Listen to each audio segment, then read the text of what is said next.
this is a story I want to tell since I figured out we're going to be driving by this way going to Colorado. I've been by here before, or been within 10 miles of here before several times, but never stopped.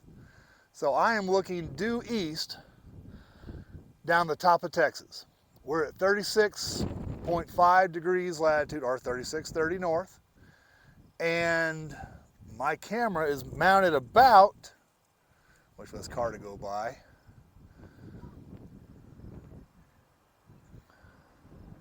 Car going by slowly. I'm gonna turn around here. This road, right here between me and that telephone pole, or that power pole, is where the border of Texas was marked with New Mexico. Back over here, oh, my camera's crooked. That's all New Mexico. Looking south at New Mexico, and actually southwest, now through the cow dog, that's Texas. This is where they say Texas ends. But there's a story about that. When Texas became a state in 1845, oh, let me get the camera level again. Out here in the middle of nowhere, Congress didn't get around, the United States Congress didn't get around to appropriating the money to survey and set up the new borders between Texas and New Mexico territory, actually between the Rio Grande River and the Red River, until late 1858. They set aside up to $80,000 for the job, and John H. Clark was appointed commissioner, astronomer, and surveyor for the United States. There's several reasons for the delay. A war with Mexico, followed by a huge new addition of American territory, then another addition with the Gadsden Treaty, the California Gold Rush, the Bleeding Kansas open warfare over the slavery issue, tearing the country apart. So the new international border had to be set before an interstate border could be dealt with. Mr. Clark had been part of the International Border with Mexico team as an astronomer. Supposedly he was taught how to survey then. There seems to be some debate about his survey training. Politics is probably how he got his job. The new Texas border was to be from the Rio Grande due east on the 32nd parallel until it intersected the 103rd meridian. Then due north along the 103rd to 36 degrees 30 minutes north, which is where I'm supposed to be standing at. Due east along 3630 to the 100th meridian, which is the other side of the panhandle. We are in the top left corner of the Texas panhandle. Then due south from the on the 100th meridian to Prairie Dog Town Fork of the Red River. Texas tried to claim the North Fork of the Red River. The United States said no. Now, Mr. Clark started way about 500 miles to the southwest, over there at the Rio Grande, and went due east from the car on the 32nd parallel until he intersected the 103rd meridian. Thankfully, he got that right, because that left Guadalupe Peak inside of Texas, so I got to climb that last year. And then he went, when we got to the, what he thought was the 103rd meridian, he was right on the 32nd parallel. But the 103rd meridian, he was short by 4 miles. He didn't know that. He built a monument and then went due north to the 33rd parallel. So straight down that way, about 300 miles. You can't see there. He made it 69 miles, ran out of water, and turned around and left.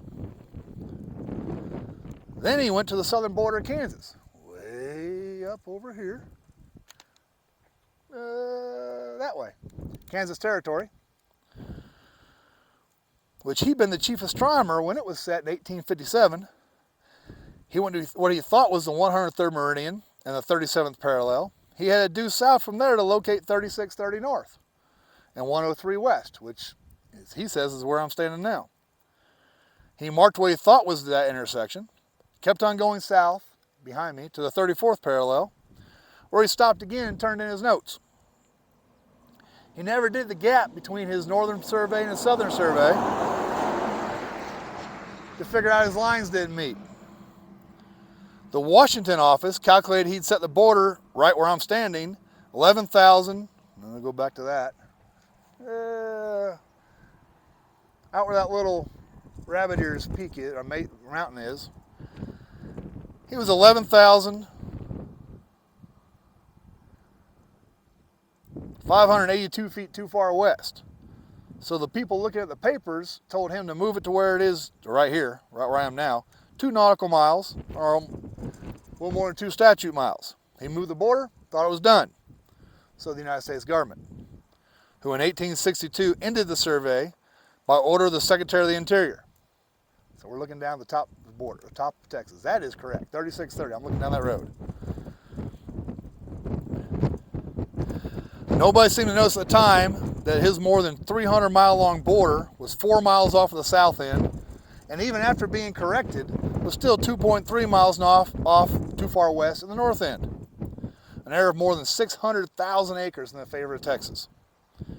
The first people to notice were the owners of the XIT Ranch, which the cow dog's parked in the XIT Ranch. That horse out there in the field is parked in the the old XIT Ranch. That's another story I'm going to do a video on. The XIT Ranch was 3 million acres.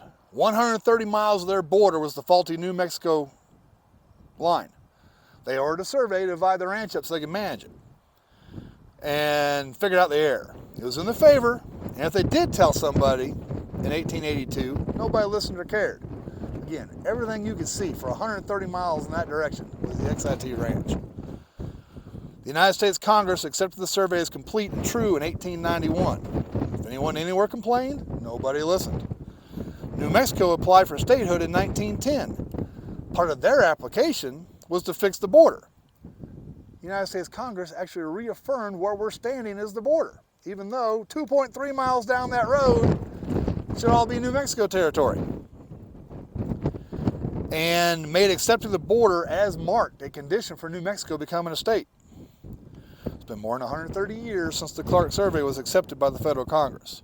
New Mexico has tried to get its missing land back several times. Several times, their state legislatures has passed bills ordering their state attorney general to sue Texas for the land. More often than not, the attorney general has just said, "Nah, let it be." So now we're going to go look at well, that's the end of this story for me. I am standing on Highway 8 US 87, southeast of the town of Texline, Texas. That water tower in the distance, I'm also at 103 degrees west longitude. Trucks going by me, the cow dog, all this, in fact the entire town, if you can see the town up ahead, that is the town of Texline, Texas. Except it's west of 103 degrees west longitude. And everything back through here, which is the old XIT Ranch, everything through here should all be in New Mexico. But we're in Texas. Just want to get a perspective. That water tower, near as I can tell, is right on 103 west longitude.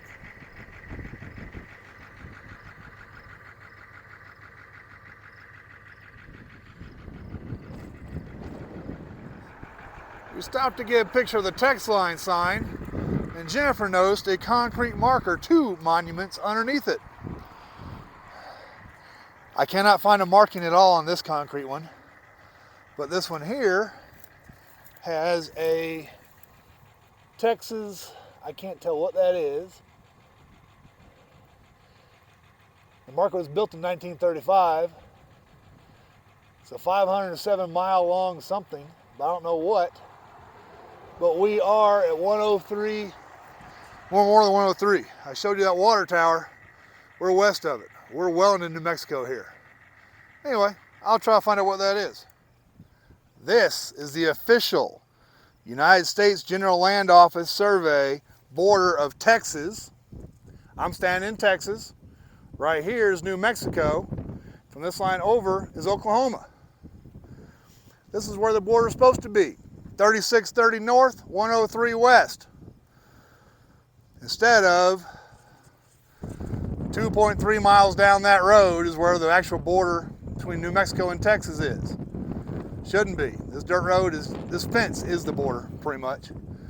But we are now, as this marker says or shows, and it's out in the middle of a field.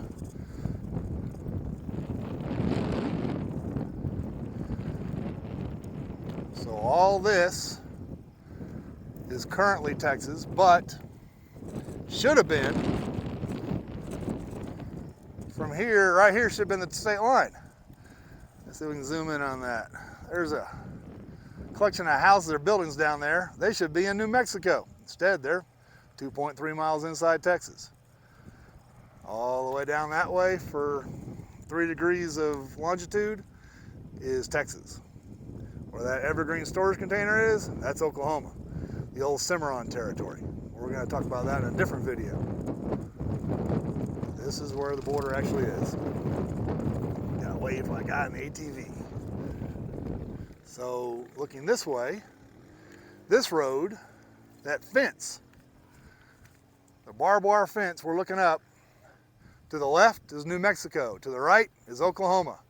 For the next 30 nautical miles, or about 34.5 statute miles, then you hit Colorado and Kansas. Well, Colorado here, and go that way a little bit, you hit Kansas.